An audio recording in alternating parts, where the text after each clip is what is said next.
នេះជាវិធីសាស្ត្រដើម្បីចូលទៅក្នុងគណៈបឋមទាញវិញ្ញាបនបត្រសិស្សដែលបានចូលប្រឡងប្រចាំខែឬក៏ប្រឡងធម្មនៅក្នុងថ្នាលថ្មីរបស់ក្រសួងអប់រំយុវជននិងកីឡាអញ្ចឹងយើងចុចលើថ្នាលបឋមសិក្សានេះមក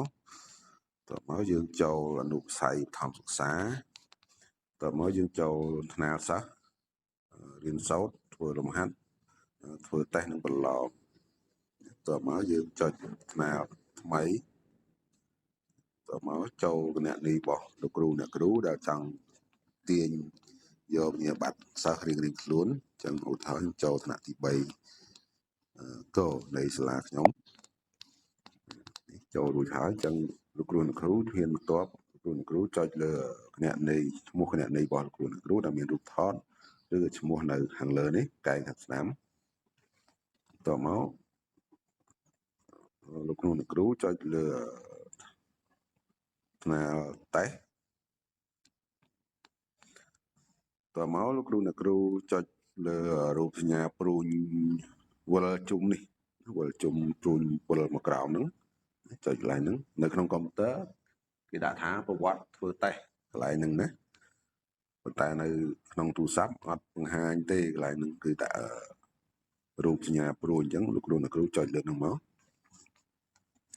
តើមកសំខាន់កន្លែងនេះគឺចាប់ពីណាដល់ថ្ងៃទី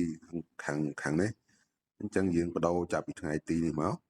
ព្រោះថ្ងៃហ្នឹងគឺសម្រាប់ថ្ងៃហ្នឹងអញ្ចឹងក្រសួងតម្រូវឲ្យយើងដូរថ្ងៃអញ្ចឹងការប្រឡងគឺចាប់ផ្ដើមពីជាពាក់កណ្ដាលខែឬក៏មុន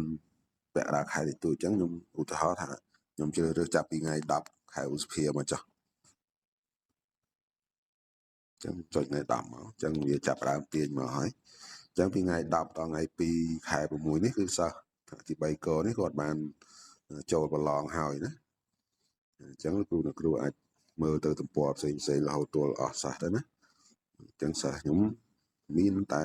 30នាក់ទេសិស្សសាលាណាថ្នាក់ហ្នឹងអញ្ចឹងខ្ញុំចង់បង្ហាញថាការទាញយកទិន្នន័យវិញ្ញាបនបត្រសម្រាប់សិស្សដែលចូលប្រឡងរួចឧទាហរណ៍សិស្សនេះមួយ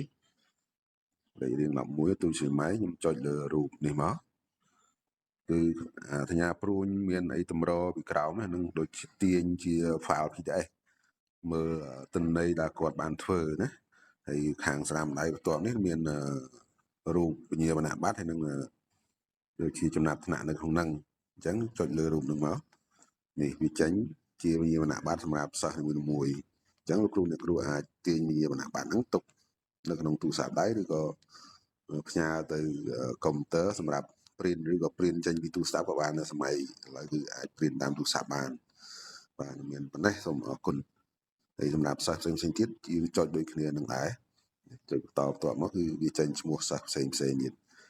ចុចសិស្សណាចេញឈ្មោះនឹងឲ្យតែទោះក្រសួងអត់បានដាក់ឲ្យទាញសរុបទាំងអស់មួយថ្នាក់បណ្ដោយจากកាលពីមុននេះគឺសម្រាប់ទាញសិស្សម្នាក់ៗរបស់គ្រូប្រចាំថ្នាក់